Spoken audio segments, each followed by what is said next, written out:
नमस्कार, city post live में आपका स्वागत है। मैं हूं अनुराग। बीजेपी और जेडीयू के रिश्ते मधुर होते नहीं दिख रहे हैं। जी हां, उधर एक तरफ बयानबाजी चल रही है, जो बांका में बम ब्लास्ट हुआ है मदरसा के अंदर, उस पर बीजेपी के विधायक ने तो बड़ा बयान दे दिया और कहा कि मदरसों और मस्जिदों में जो है वहाँ पर तालीम दी जाती है, शिक्षा दी जाती है, आतंकी शिक्षा दी जाती है, इस तरह की बात करते नजर आए। तो उसके खिलाफ जो है नीतीश के मंत्री भी खड़े हो गए और कहा कि जो नीतीश बीजेपी जो इस तरह के अनलगर बयानबाजी कर रही है वो ठीक नहीं है। मतलब बीजेपी और जेडीयू आमने सामने इस मसले पर आ गए हैं। लेकिन हम बात कर रहे हैं एक और दूसरे मसले की, जिस पर भी बीजेपी और जेडीयू आमने सामने ही नजर आ रहे हैं। इसमें तो सीनियर लीडर कूद गए हैं और अब उपेंद्र कुशवाहा जो जेडीयू के संसदीय बोर्ड के अध्यक्ष हैं, उपेंद्र कुशवाहा ने बड़ी मांग कर दी है पीएम मोदी से। उन्होंने कॉलेजियम सिस्टम पर सवाल खड़े किए हैं। जी हाँ, जो जजों की बहाली होती है, जजों की नियुक्ति होती है सुप्रीम कोर्ट व हाई कोर्ट में, उसमें जो कॉलेजियम सिस्टम लागू किया गया है, किया जाता रहा है, उस पर जो है उन्होंने सवाल खड़े कर दिए हैं और पीएम मोदी से बड़ी मांग कर दी है। यानी कहीं ना कहीं जेडीयू अब आक्रामक दिख रही है। पिछले दिनों जिस तरह से नीति आयोग की रिपोर्ट आई, उसके बाद भी ये चर्चा उठने लगी और बिहार को विशेष राज्य का दर्जा देने की मांग जेडीयू ने पुरजोर तरीके से उठाई। तो एक बार उस वक्त भी आमने सामने और बीजेपी और जेडीयू दिखे और केंद्र सरकार से मांग की गई कि विशेष राज्य का दर्जा दिया जाए बिहार को। बिना विशेष राज्य के दर्जे के बिहार का विकास संभव नहीं है, इस तरह की बातें कही गई।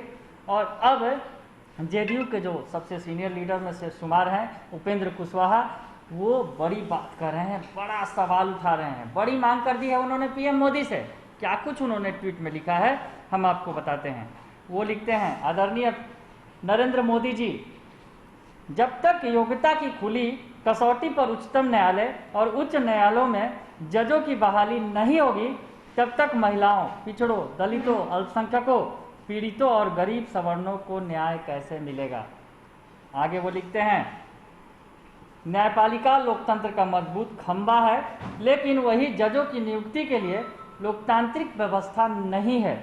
दोषपूर्ण कॉलेजियम सिस्टम अविलंब समाप्त हो। तो दोषपूर्ण कॉलेजियम सिस्टम की चर्चा कर रहे हैं और कह रहे हैं इसे अविलंब समाप्त किया जाना चाहिए, नहीं तो यहाँ पर आरक्षण की जो व्यवस्था है वो कहीं फिट नहीं बैठती है कि उच्च न्यायालय में जजों की बहाली, उच्चतम और उच्च न्यायालयों में अगर जजों की बहाली नहीं होगी, तब तक महिलाओं, पिछड़ों, दलितों, अल्पसंख्यकों, पीड़ितों और गरीब सवर्णों को न्याय कैसे मिलेगा। इस तरह की बात करते नजर आ रहे हैं। और नीचे वो लिखते भी हैं, हल्ला बोल दरवाजा खोल, यानी हल्ला बोल की स्थिति में है, हल्ला बोलने के स्थिति में दिख रहे हैं उपेंद्र कुशवाहा, जो नीतीश के खास बन चुके हैं इस वक्त। तो सीधे सीधे अगर कहा जाए कि नीतीश कुमार की नीति जो है सरकार को, केंद्रीय सरकार जो है मोदी सरकार है, उस पर कहीं ना कहीं भारी पड़ती दिख रही है। और नीतीश सरकार बिल्कुल हल्ला बोल की स्थिति में है। बिहार को विशेष राज्य के दर्जा के मांग के बाद अब कॉलेजियम सिस्टम पर भी उन्होंने सवाल खड़े किया है। तो आपको हम थोड़ा सा बता देना चाहते हैं कि कॉलेजियम सिस्टम आखिर होता क्या है। कॉलेजियम सिस्टम का भारत के संविधान में कोई जिक्र नहीं है। यह सिस्टम 28 अक्टूबर 1998 को 3 जजों के मामले में आए सुप्रीम कोर्ट के फैसलों के जरिए प्रभाव में आया था। आपको बताएं कि कॉलेजियम सिस्टम में सुप्रीम कोर्ट के चीफ जस्टिस और सुप्रीम कोर्ट के 4 वरिष्ठ जज का एक पैनल जजों की नियुक्ति और तबादले की सिफारिश करता है। कॉलेजियम की सिफारिश दूसरी बार अगर भेजी जाती है तो उसे मानना सरकार के लिए जरूरी होता है। तो आप समझ गए होंगे मोटा मोटी कॉलेजियम सिस्टम जो है जजों की नियुक्ति और तबादले को लेकर होता है।